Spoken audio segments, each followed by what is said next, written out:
स्नेहा का सपना था कि उसे कोई बहुत ज्यादा समझदार और स्मार्ट पढ़ा लिखा लड़का मिले।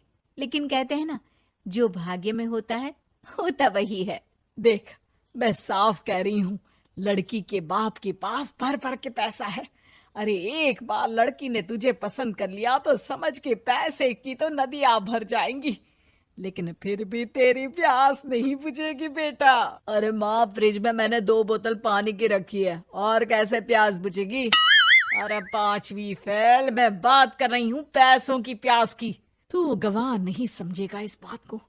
बस तुझसे लोगों की नौकरी करवा लो। वो क्या है ना आशीष की माँ, वो सीधा है, और जिसे तू लोगों की नौकरी बोल रही है ना, वो आशीष का प्यार है अपने लोगों के लिए, जिनसे वो प्यार करता है या जिनसे जुड़ा हुआ है वो। अरे जमाना नहीं रहा वो। अरे आज की डेट में तो ना बेटा माँ का है, ना ही पति पत्नी का। कैसी बात कर रही है माँ?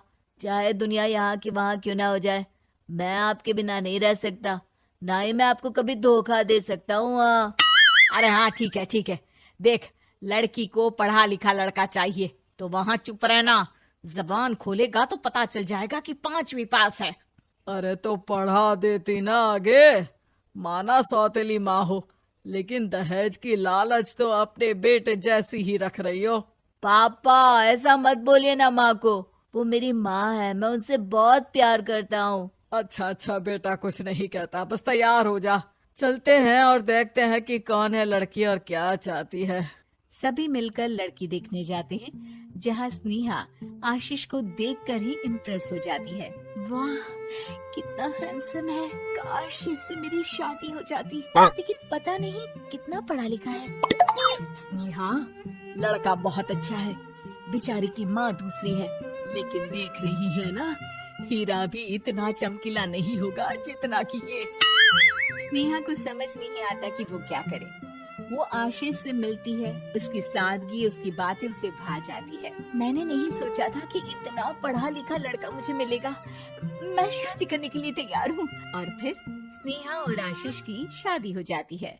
शादी के बाद सासू माँ कहती है, अरे बेटा, वो तेरे जेवर मुझे दे दे, मैं संभाल कर रख दूंगी। स्नेहा, जो कि खुद भी एक समझदार लड़की थी, नहीं नहीं, मैं अपने जेवर नहीं दूंगी।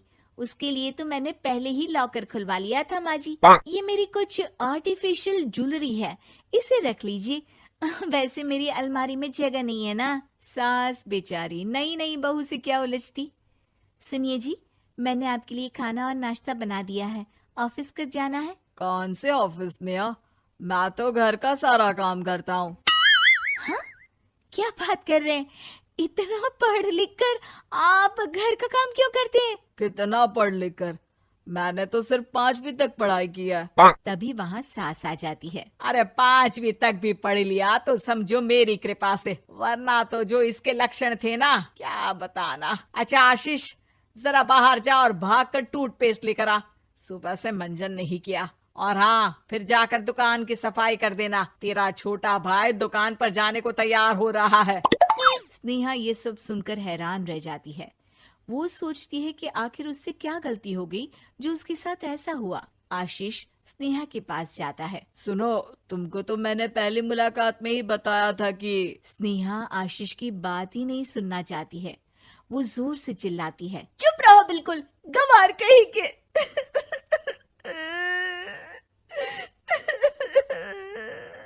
कितना बड़ा धोखा हो गया मेरे साथ। अब मैं इस घर में नहीं रह सकती। प्लीज ऐसी बात मत करो, मेरी पत्नी हो तुम, जैसे बोलोगी मैं वैसा करूंगा। मैं कोशिश करूंगा बाहर जाकर कोई काम ढूंढ लूं, पर प्लीज मत जाओ।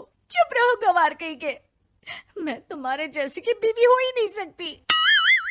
आशीष स्नेहा को लाख समझाने की कोशिश करता है, लेकिन वो अपने मायके चली जाती है। माँ चलिए ना, स्नेहा को मना कर लेकर आते हैं। अरे जाओ, बनाने जाए मेरी जूती। इतना घमंड, जैसे कलेक्टर हो कहीं की महारानी। अरे मैं तो तुझे कहूंगी कि तू भी भूल जा, हमने नहीं भगाया, खुद ही तो गई है। माँ वो बीवी है मेरी, मैं प्यार करता हूँ उससे, मैं जा रहा हूँ उसे लेने। वहीं स्नेहा के घर पर, माँ वो तो कुछ काम ही नहीं करता, घर का नौकर है, 5वीं पास। मैं नहीं रह सकती ऐसे आदमी के साथ माँ। बेटा वो लड़का बहुत अच्छा है, उसकी तारीफ मैंने हर किसी से सुनी है। तेरा पति है, अब तक एक गलत माँ के साथ रह रहा था, तू संवारेगी तो संवर जाएगा। तभी वहाँ आशीष आ जाता है। मुझे माफ कर दो स्नेहा, पर प्लीज मुझे छोड़कर मत जाओ। मेरी माँ के जाने के बाद मुझे तुम्ही से सारी उम्मीद है। तुम जैसा कहोगी मैं करूँगा, पर प्लीज मेरे साथ रहो। सबके समझाने बुझाने के बाद स्नेहा आशीष के साथ घर आ जाती है। आ गई महारानी, अब आई हो और सच्चाई भी पता चल गई है, तो थोड़ा तमीज से पति के साथ घर देख, रसोई संभाल और हम सबकी सेवा कर। देखो, मैं अब इस घर में बंटवारा चाहती हूँ। जो मेरे पति का हिस्सा है वो उसे मिले और वो आज से कोई काम नहीं करेंगे। हिस्सा ले लो, लेकिन कमाओगे क्या, खाओगे क्या, धूल मिट्टी। अरे तेरा पति किसी काम का नहीं है, वो तो मेरा बेटा कमा रहा है तो 2 रोटी मिल जाती है इसे। तभी वहाँ स्नेहा के ससुर आ जाते हैं। मैंने एक बंद फैक्ट्री को पहले ही आशीष के नाम कर दिया है और घर के 2 तल्ले में 1 तल्ला ले लो। मैं तो आशीष के पास रहूंगा, वकील थोड़ी देर में आता ही होगा। अरे जाओ जाओ, 2 दिन में भूख से तड़प कर सब वापस आ जाओगे। बढ़िया आई बहू बेटे वाली। फिर क्या था, स्नेहा आशीष के साथ मिलकर बंद फैक्ट्री को खोलती है और मन लगाकर काम करती है। दोनों की मेहनत रंग लाती है और आशीष अपनी मेहनत से एक सफल बिजनेसमैन बन जाता है। लेकिन एक दिन, अरे बहू बेटा आशीष, मुझे माफ कर दो, मैं भी अब तुम लोगों के साथ रहना चाहती हूँ। इस कमबख्त ने तो दुकान का बेड़ा गर्क कर दिया। वो तो आशीष था जो सारा दुकान का काम संभालता था। बेटा हमारे पास तो अब खाने को भी नहीं बचा। माँ जी, इसे कर्म के फल कहते हैं। खैर, खाना है तो आपको और आपके बेटे को काम करना पड़ेगा, समझी? हे भगवान, अब ये दिन आ गए हैं कि बहू के साथ रहने के लिए मुझे काम करना पड़ेगा। बेटा आशीष, तू ही समझाना अपनी बीवी को। पता है ना मैंने तुझे कितने प्यार से पाला है।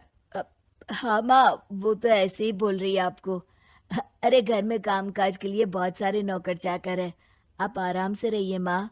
स्नेहा आशीष का अच्छा और सरल सच्चा व्यवहार देखकर मन ही मन सोचती है, मेरा पति गवार ही सही, लेकिन दुनिया का सबसे अच्छा इंसान है।